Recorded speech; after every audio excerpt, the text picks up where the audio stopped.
Imagine having to make a choice for your children: go to school or eat. Most of us live in such relative luxury that a choice like this is almost unthinkable. But in the mountain villages of Chiapas, Mexico, this choice is all too real. Instead of reaping the benefits of an education, simple things like learning to read, learning to write, or learning a trade or profession that might provide an opportunity to advance in life, many children are trapped in the same ignorance and poverty that has snared generations before them. The founders of KYAN, a growing company that specializes in wellness and nutrition, visited regions like Chiapas and witnessed this vicious cycle firsthand. But unlike so many who were moved by the plight of these communities, the HANSEN and the Taylor families had the means and the vision to break this cycle. And from this vision, Caring Hands was born. In the US, over 90% of children receive a primary education, and with that education, their opportunities are almost unlimited. But in Chiapas, the percentage of children who receive an education is a fraction of that. And because of this, opportunities are severely limited.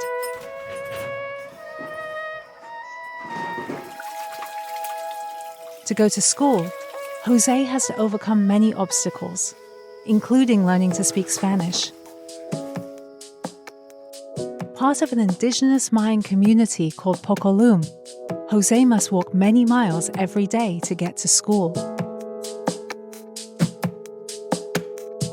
The global statistics indicate that more than 250 million kids are not enrolled in school, and more than 600 million children cannot read or understand basic mathematics. The situation is very sad. In the state of Chiapas, we have thousands, hundreds of thousands of children that don't know how to read or write. In Chalam, on average, the children don't even finish the 3rd grade of elementary school. I feel that education for a child is almost like elevation for them. Education opens doors for children. It expands our vision of what's possible. The beautiful thing about learning is that no one can take that away from you. I think it opens our eyes to the possibilities that are available if we'll work hard and if we'll take hold of the opportunities that are provided to us. The mission of Kyäni Caring Hands is to bring hope to the children throughout the world with nutrition, education, and sanitation.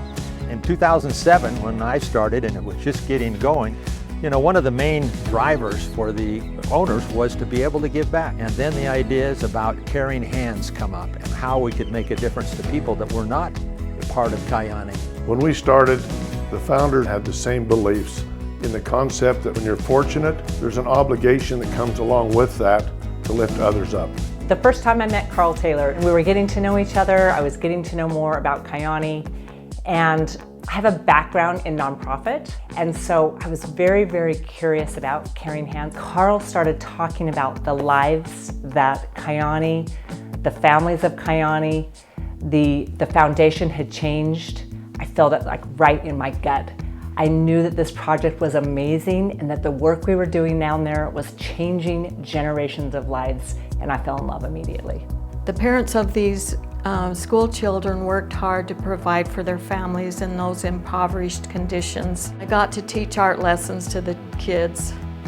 As I began teaching, they started out very shy, but soon opened up and we were able to work together. So while our focus is on children, that has expanded to building high schools and providing online college opportunities and scholarships. Another one of the reasons that we focused on the Chiapas region would be because of ERICH, DIESTEL. He's managing the projects, and he is just a man with a huge heart. He has the know-how to get things done, and he's just been amazing. He's in Mexico, feet on the ground, running these projects, meeting with the leaders in the communities. I was born in this region of Mexico. I am Chiapaneco.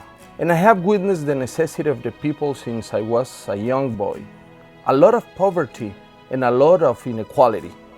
There's an enormous separation that's called an educational divide. And it's clear to me that the only thing that will lift these villages up is the education. Education equips them with knowledge and the tools necessary to give them a brighter future. Education can also restore hope and dignity. It can make the dreams of a better life become a reality.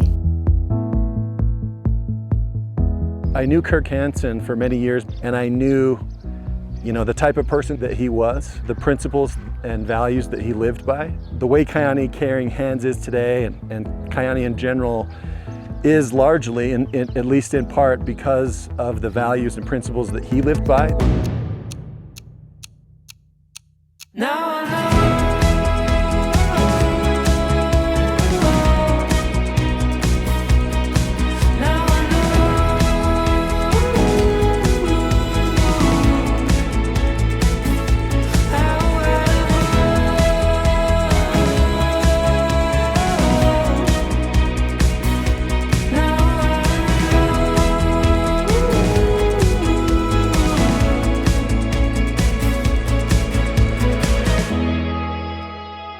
That's how Kyäni Caring Hands came about.